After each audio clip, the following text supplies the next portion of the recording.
we are in a crisis situation. We're in a housing crisis situation. So we are going to see a rental shortage. People are going to have to move quite far away, particularly if they are in places like Lismore, to be able to get accommodation.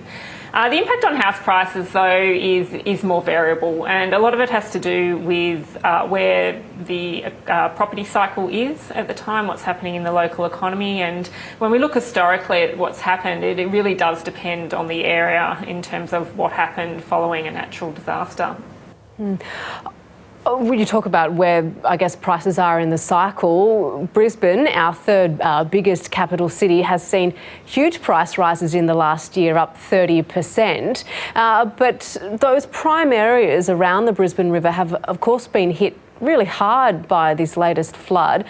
You can imagine, though, that's probably going to slam on the brakes for rising house prices there, right? Brisbane is quite interesting at the moment. We are seeing high levels of population movement heading up to southeast Queensland, and that's really driving up values as well as things like low interest rates, high savings rates, all of those things that have really created this property boom that we're in. At the moment in Brisbane, we obviously are seeing pretty challenging circumstances. The floods this time are looking a little bit different, though, from what happened in 2011. In 2011, it was also infrastructure failure. The flooding came in very quickly, and at this stage, the clean-up does seem a little bit more measured and taking place at a time, as you said, that the market is very, very strong, which is quite different from 2011. The other thing that is quite different, though, is that there has been significant government spending to try and prevent a similar tragedy to 2011. So it obviously hasn't stopped the flooding, we can see that, but there was a lot of drainage was fixed, for example. A lot of homes that were rebuilt were also rebuilt with future flooding in mind. So if you have a look at a suburb like Oxley, for example, there are a lot of homes that were rebuilt on very tall stilts to really help with potential flooding. So very different this time. I think the situation or the outlook for Brisbane is quite different to, say, Lismore. In Brisbane, obviously, we will see fewer transactions in flood-affected areas, but it's unlikely we'll see the same declines in value as we're likely to see in somewhere like Lismore, which has been hit a lot harder and is also in a regional area that it hasn't been performing quite as strong. It has been doing quite well, but certainly not as strong as what we've been seeing in Brisbane. Going back a little bit, fires ravaged the east coast of Australia just before the pandemic. What's been the experience in places that were really burnt out by the Black Summer bushfires in terms of price growth post that event? Yeah, places like Mallacoota were incredibly impacted. I think everyone can recall the terrible images that we saw during the bushfire season. Terrible, again, a really terrible impact on rental markets as well. We saw people having to travel as far as Orbost to get accommodation, and very strong increases in rent, so affordability became really challenging.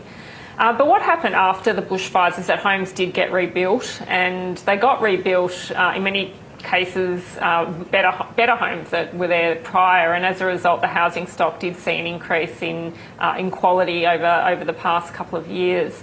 The other thing that's happened since the bushfires is that we have seen this really strong shift to regional areas, and when we have a look at Mallacoota, what was quite interesting is that house values have actually increased by 70% over the past 12 months. So not driven by bushfires. We know the area is still very much prone to future fire events, but people still like living near bush. They like living in the bush even though it is dangerous, and that shift that we've seen to regional areas has really pushed up values in areas that previously didn't see such strong price growth. Of course, it's not just floods and fires. So climate change is really coming into this. Rising sea levels are hitting multi-million-dollar properties along coastlines. Are we going to see a swing from really high prices to properties that are potentially too hard to sell at some point? Yeah, look, I mean, areas that do get impacted and can't be insured, certainly that will be, those will be the areas that will potentially see a drop in value. But what really is quite interesting is how strong the drive is for people to move to places that are potentially quite dangerous and quite difficult to insure. If you have a look at many places in Brisbane, people want to live near the river, and price values do increase more strongly when you move the closer you are to the Brisbane River. If you move somewhere like beachside Sydney, we're continuing to see much stronger price growth in those areas, even though we know that erosion is a particular problem in some parts of the northern beaches, for example. And then, as I mentioned before, places in the bush are also incredibly popular places to live or to have holiday homes, even though they are bushfire prone. So there's this really, I guess, it's not inconsistency, but the places that are more dangerous and potentially prone to natural disasters do tend to be the places that people want to move and certainly live in. And finally, Nerida, we continue to see some pretty strong price growth in some of the smaller capital cities and regional centres.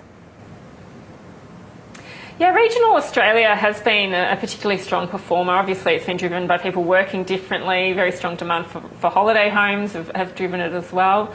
What it's looking like in the future is looking very much regional areas close to capital cities continuing to do very well. Places like Geelong now are looking very Melbourne-like in terms of their pricing. Very similar situation in the Illawarra. The Illawarra is now more expensive than Melbourne in terms of its median house price, so it is really ramping up in terms of pricing.